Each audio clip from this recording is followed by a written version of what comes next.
Hello everyone, welcome to C++ course on code mode.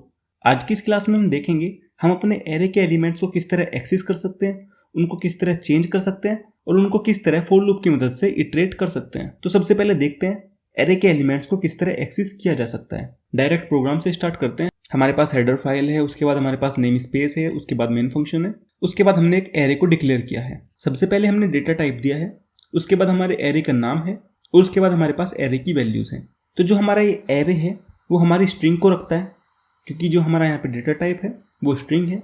हमारे array का नाम है ग्रेड्स और उसके अंदर हमने 5 वैल्यूज़ दी हैं।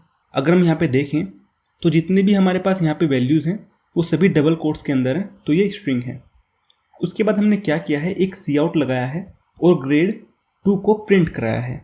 मतलब हम अपने सेकेंड इंडेक्स पे जो एलिमेंट है उसको प्रिंट कराने वाले हैं। जो हमारा यहाँ पे 2 है वो हमारा इंडेक्स है और एरे के अंदर जो हमारे इंडेक्स चलते हैं वो 0 से चलते हैं। तो हमारा जो B है वो 0 इंडेक्स पे है और जो हमारा C है वो हमारा 4th इंडेक्स पे है। तो मैंने यहाँ पे क्या किया, अगर मेरे को एरे के एलिमेंट को एक्सेस करना है तो मैं अपने एरे का नाम देता हूँ ग्रेड्स, उसके बाद बड़े कोष्ठ के अंदर अपने इंडेक्स की वैल्यू दे देता हूँ जिसको मेरे को एक्सेस करना है। अगर मैं यहाँ पे इसको रन कराऊंगा तो मेरे को यहाँ पे A मिलेगा, क्योंकि जो मेरा सेकेंड इंडेक्स पे एलिमेंट है वो है A। अगर मैं इसको कर देता हूँ 1 तो मेरे को A+ मिलेगा। अगर मैं इसको कर देता हूँ 4 तो मेरे को यहाँ पे मिलेगा C। तो इस तरह से हम अपने एरे एलिमेंट्स को एक्सेस कर सकते हैं। अब हम अपने एरे एलिमेंट्स को अपने किसी वेरिएबल की मदद से भी एक्सेस कर सकते हैं। जैसे हमारे पास यहाँ पे एक एरे है जो हमारा स्ट्रिंग टाइप का है, एरे का नाम है नेम्स और हमने उसके अंदर 4 नेम को स्टोर करा दिया है।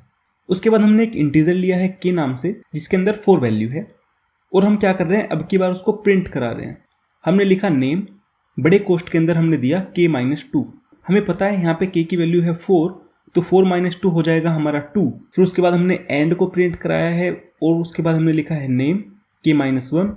तो यहाँ से जो हमारे k-1 की वैल्यू होगी वो होगी 3। तो जब हम इसको प्रिंट कराएंगे हमें सबसे पहले मिलेगा हमारा जो नेम है उसके अंदर जो हमारा सेकेंड इंडेक्स पे एलिमेंट है हमें वो मिलेगा। अब हमारी इंडेक्स में तो 0 से चलने वाली थी, तो सेकेंड इंडेक्स पे आएगा हमारा जोन और यहाँ से मिलेगा हमें थर्ड इंडेक्स वाला एलिमेंट और थर्ड इंडेक्स पे है हमारा मैक्स, तो हमें मिलेगा यहाँ पे जोन एंड मैक्स। अब मैं इसको रन कराता हूँ और हमें यहाँ पे मिलेगा जोन एंड मैक्स। तो इस तरह से हम अपने जो एलिमेंट्स हैं उसको किसी वेरिएबल की मदद से भी एक्सेस कर सकते हैं।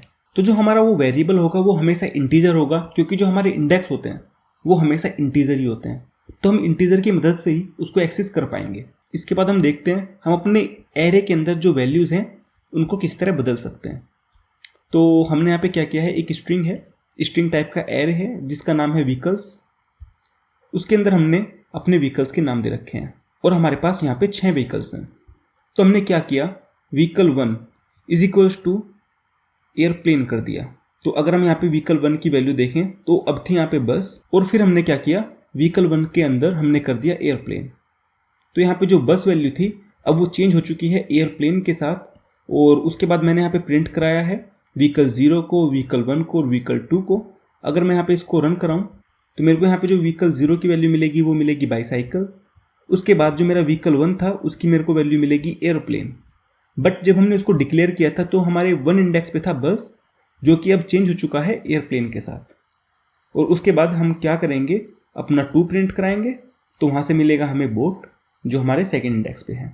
तो इस तरह से हम अपने एरे एलिमेंट्स की वैल्यू को बदल सकते हैं। हमें सिंपल क्या करना है, हमें अपना एरे का नाम देना है, उसके बाद वो इंडेक्स देना है जहाँ पे हमने वैल्यू बदलनी है और उसके बाद = लगा के अपनी वैल्यू दे देनी है और लास्ट में लगा देना है सेमीकोलन।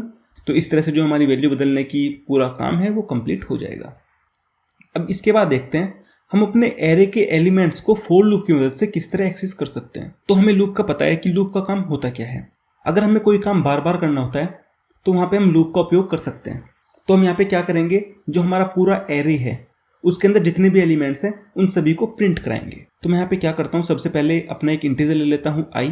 उसके बाद हमारे पास एक एरे है स्ट्रिंग टाइप का जिसका नाम है व्हीकल्स। उसके बाद मैंने यहाँ पे अपने व्हीकल्स दे दिए हैं। तो जो हमारा एरे होगा उसके अंदर होंगे 6 एलिमेंट्स और जो हमारी स्टार्टिंग इंडेक्स होगा वो होगा 0 और जो हमारा एंड इंडेक्स होगा वो होगा 5। इसके बाद हमने क्या किया, फॉर लूप लगाई और अपने आई को 0 पे इनिशियलाइज किया। अब हमें अपने पूरे एरे को एक्सेस करना है, तो जो हमारा पहला एलिमेंट होगा वो 0 इंडेक्स पे होगा। तो उसको एक्सेस करने के लिए हमें अपने आई की वैल्यू को 0 पे इनिशियलाइज करना पड़ रहा है। अगर मैं आपको यहाँ पे दिखाऊं तो अभी हमने यहाँ पे देखा था हमारे पास एक इंटीजर था के नाम से, और हमने अपने एरे के अंदर k-2 लिखा था और इस तरह से उसको एक्सेस किया था। अगर मैं यहाँ पे k-2 की जगह पे सिंपल k कर दूं और यहाँ पे कर देता हूँ 3, मैं यहाँ पे 3 इसलिए कर रहा हूँ क्योंकि हमारे एरे के अंदर केवल 4 एलिमेंट हैं और जो हमारा लास्ट इंडेक्स है वो 3 इंडेक्स पे होगा। अगर मैं इसको अब यहाँ पे रन कराऊँ तो मेरे को यहाँ पे मिलेगा मैक्स एंड जॉन। अगर मेरे k की वैल्यू थी 3 और मैं लिखता हूँ नेम्स k, तो हमारे यहाँ पे जो प्रिंट होगा वो हमारा नेम एरे का 3rd इंडेक्स वाला एलिमेंट प्रिंट होगा और हमें यहाँ से मिलेगा मैक्स।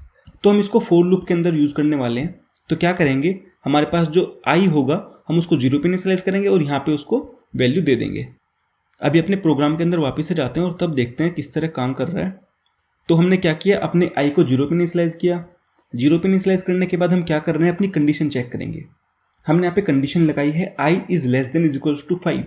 हमने यहाँ पे कंडीशन ये इसलिए लगाई है क्योंकि जो हमारा एरे था उसके अंदर केवल 6 एलिमेंट थे और जो हमारा लास्ट इंडेक्स होगा वो हमारा 5 होगा और हमें उनको ही एक्सेस करना है।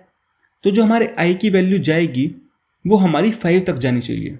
तो इसलिए हमने क्या किया है, आई अगर हमारा लेस देन है और बराबर है 5 के तो हमारी फॉर लूप चलेगी।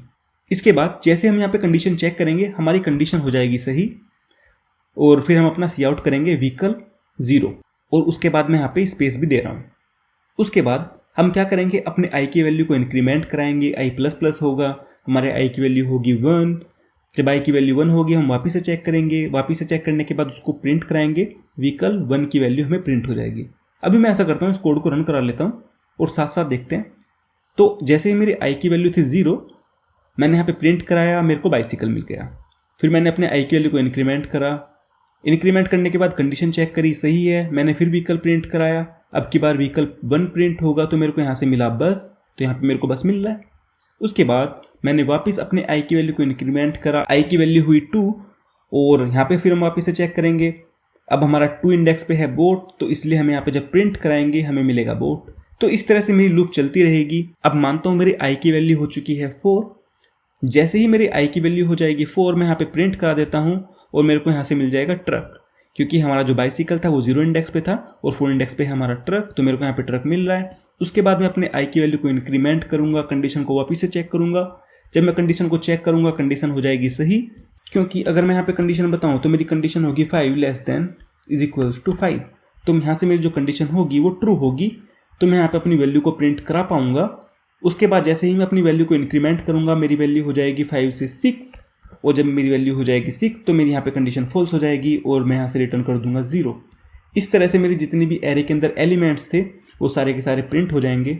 अगर मेरे एरे के अंदर यहाँ पे मान लेते हैं 8 एलिमेंट होते तो मैं क्या करता, i less than is equals to होता मेरा 7, क्योंकि उसके अंदर जो इंडेक्स होने वाले थे वो होते 7। तो इस तरह से हम अपने एरे के जो एलिमेंट्स हैं उनको एक्सेस कर सकते हैं और ये सबसे आसान तरीका है। जब भी हमें अपने एरे के सारे एलिमेंट्स को एक्सेस करना होगा तो हम वहाँ पे लूप का ही उपयोग करने वाले हैं। अब इसके बाद हमारे पास एक और मेथड है जिसकी मदद से हम अपने एरे के एलिमेंट्स को एक्सेस कर सकते हैं। उसका सिंटैक्स देखते हैं। तो यहाँ पे भी हम अपनी फॉर लूप ही यूज़ करने वाले हैं।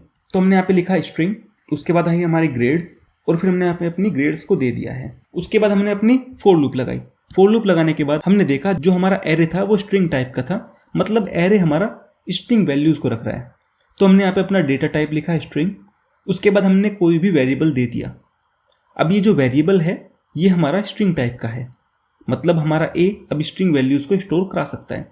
उसके बाद हमने लगाए कोलन और उसके बाद अपना दे दिया ग्रेड्स जो हमारा एरे का नाम था, और उसके बाद सिंपल अपने ए की वैल्यू को प्रिंट करा दिया है। और उसके बाद हमने क्या है, अपनी एंड लाइन। और इस तरह जैसे ही मैं इस कोड को रन कराऊंगा तो हमें मिलेगा B A plus A B C. अब आपके माइंड में आया होगा, ना तो हमने यहाँ पे कोई चीज़ इनिशियलाइज की, ना ही हमने यहाँ पे कंडीशन दी, ना ही हमने यहाँ पे अपना इंक्रीमेंट कराया। तो ये हुआ कैसे? तो जो हमारा सिंटैक्स है, जो हमारा एक कोड है, ये हमारे एरे के जो पहला एलिमेंट है उससे लेके हमारे एरे के लास्ट एलिमेंट को इटरेट करता है। मतलब एक के बाद एक ला के देता है। तो उसके लिए हमें क्या करना है, हमें अपने एरे के जो एलिमेंट्स हैं उनका टाइप देना है। यहाँ पे जो हमारे एरे के एलिमेंट्स हैं वो स्ट्रिंग है, तो हमने यहाँ पे स्ट्रिंग लिख दिया क्योंकि हमें उनको स्टोर कराना है। मतलब हम बेसिकली अपने ए के अंदर स्टोर करा रहे हैं। उसके बाद हम लिखते हैं अपनी एरे का नाम और उनके बीच में लगाएंगे हम कोलन।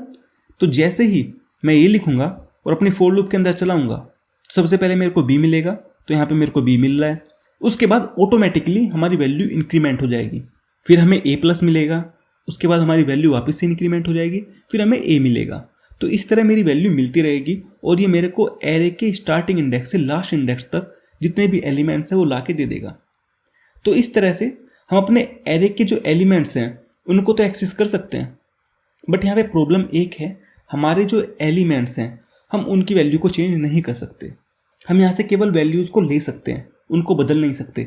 बट अगर हम यहाँ पे बात करें तो अगर हम इस तरह से अपनी वैल्यू को एक्सेस करते हैं तो यहाँ पे हम अपनी वैल्यूज़ को चेंज भी कर सकते हैं। तो अगर हमें अपनी वैल्यूज़ को चेंज करना है तो हम अपना कुछ इस तरह से लिखेंगे। अगर हमें अपनी वैल्यूज़ को केवल प्रिंट कराना है, उनको देखना है, तो हम अपने एरे को कुछ इस तरह से इटरेट कराएंगे। और यहाँ पे भी हमने वही बताया हुआ है, हमारे पास एक एरे है बी नाम से जिसके अंदर हमारे पास इंटीजर्स हैं। हमारे पास यहाँ पे 5 वैल्यूज़ हैं, तो हमारा जो लास्ट इंडेक्स होगा वो 4 पे होगा। तो हम यहाँ पे इस तरह से कंडीशन लगाएंगे i इज़ लेस देन 4, हम i को 0 पे इनिशियलाइज करेंगे।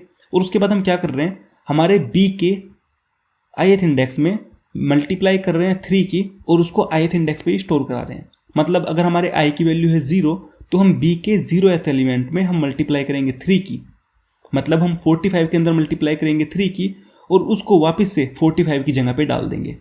और जैसे हमारी फोर लूप बंद होगी हम रिटर्न कर देंगे 0। अगर मैं इस कोड को रन कराऊं तो मेरे को कुछ इस तरह से वैल्यूज़ मिलनी चाहिए, बट यहाँ पे नहीं मिलेगी क्योंकि हमने अपनी वैल्यूज़ को प्रिंट नहीं कराया है। तो मैं क्या करता हूँ, सी आउट लगाता हूँ और अपने बी के ith एलिमेंट की वैल्यू को साथ साथ प्रिंट भी कराता हूँ, क्योंकि हमें देखना भी है ना हमारी वैल्यूज़ किस तरह से मिलेंगी।